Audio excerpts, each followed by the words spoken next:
What's happening, everybody? Hello and welcome back to Total Blast, where we discuss about everything Marvel in the MCU. The trailer for Antman and the Wasp QUANTUMANIA dropped a couple of hours ago, and here is a breakdown of that trailer. But before we get into all of the juicy stuff, guys, we're giving out a brand new PlayStation 5 on this channel to one lucky subscriber. More on how to win at the end of this video. And if this is your first time, please subscribe and enable the post notification so you don't miss out on subsequent videos. The trailer opens up with a quick shot in San Francisco with Scott Lang scrolling lazily much like the first trailer. And here we hear a voiceover from Kang, who says that he thinks that Scott is an interesting man. You're an interesting man, Scott Lang.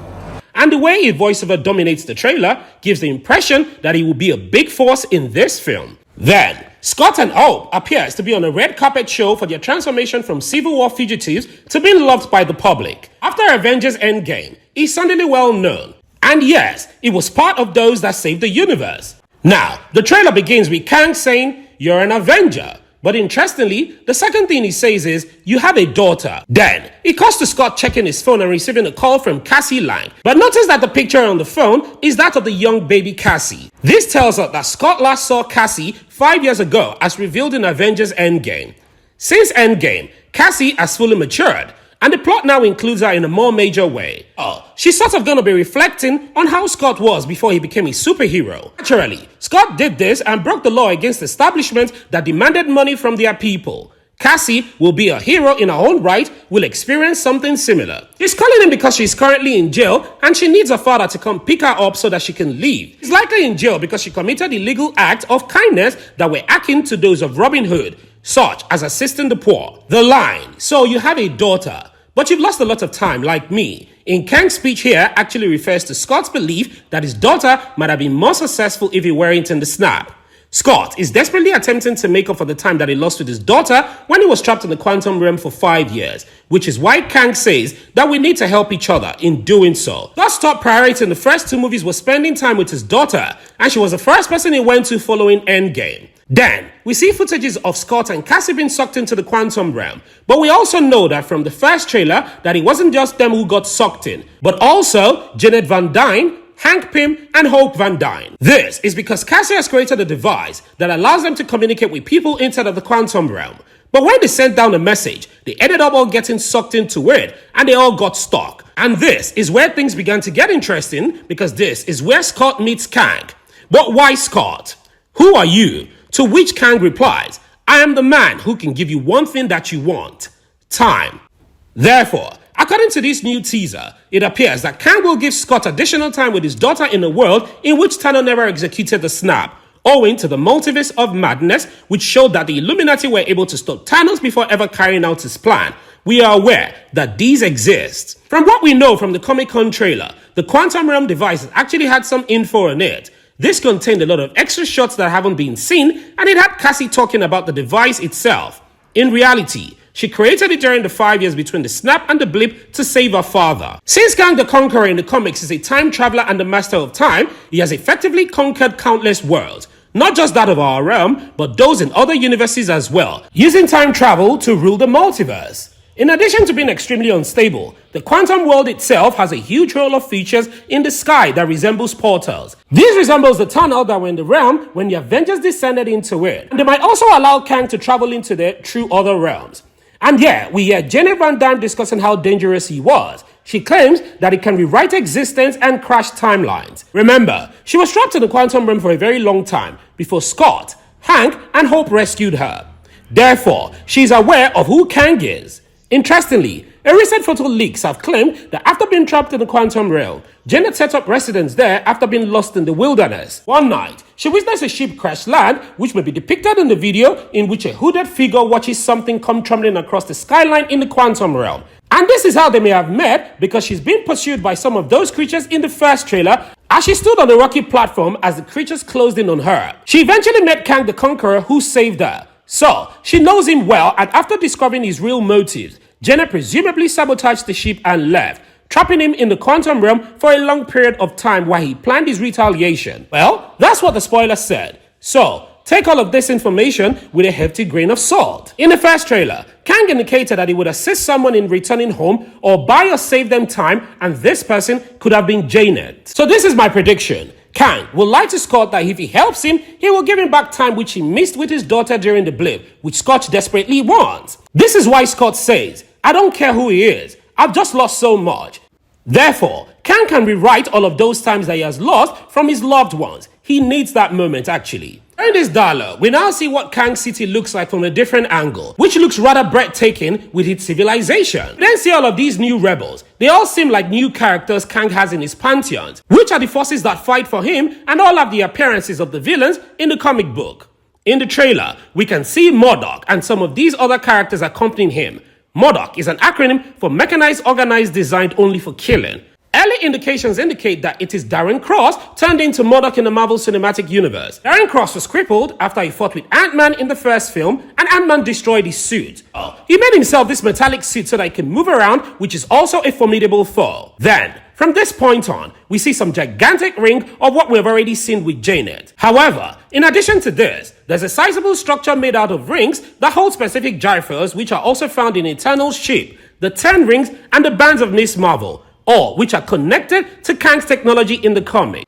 When someone wears all 10 of Shang-Chi's rings, they are essentially immortal and they do not age, since the ring stops the passage of time by the wearer. Miss Marvel's bands can make her travel back in time. What's really intriguing is that Cryptopolis appears to be outside of space in the comic books. Cryptopolis is the home base of Kang. If you look closely, you'll notice that many of the buildings have circular shapes that resemble clock gears. As a result, it appears like Scott is attempting to use the Pym disc to reduce the size of this enormous device so that Kang will use it in his machine. All of these mystical and magical objects will eventually come together as we reach Kang Dynasty and Avengers Secret Wars, because the entire saga is focused on Kang. From the trailer, we know that Janet is dreadfully afraid of Kang. She says, "You cannot trust this man," because she knows what he's capable of doing. But Scott responds, "I don't care. It seems like he can give me back what I lost with my daughter, time with you, with Hope." So essentially, Scott will consent to make an effort to help Kang. Then, interestingly, we see that Antman has effectively split into two at this point, which is fascinating because it appears to be making a variant on the spot or a clone of himself. Nowadays, variants are common since there is a multiverse within the MCU. However, there are various powers of Earth. Consequently, the same figure exists in various forms, but we've never seen any of them split in half. So, Scott now obviously explores more of the quantum realm when he encounters possible variations of himself.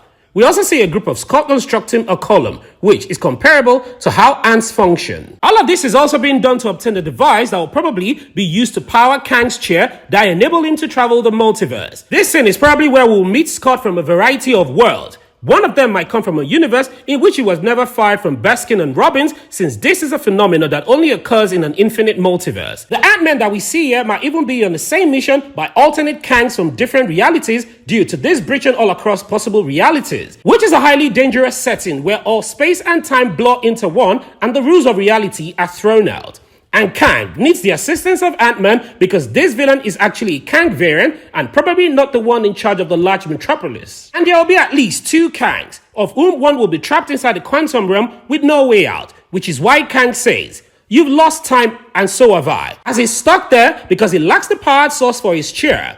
In the comics, Kang's time chair serves as his time-traveling device, allowing him to travel through various timelines and into various universes.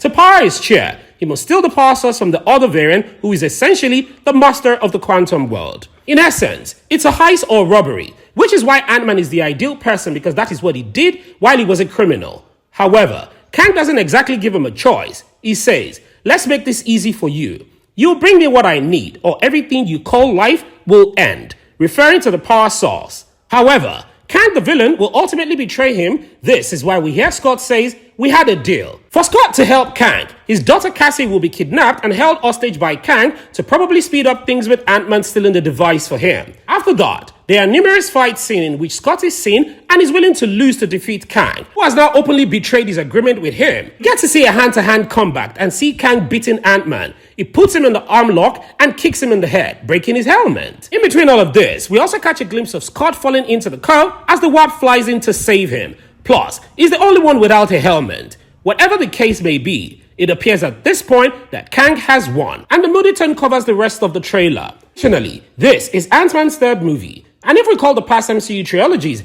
many of them lose out, with the heroes essentially losing. This is what made it unique. There are many things that Ant-Man could lose at this point, and while we don't believe that is his daughter, Hank, Hope, or something else may be taken away from him.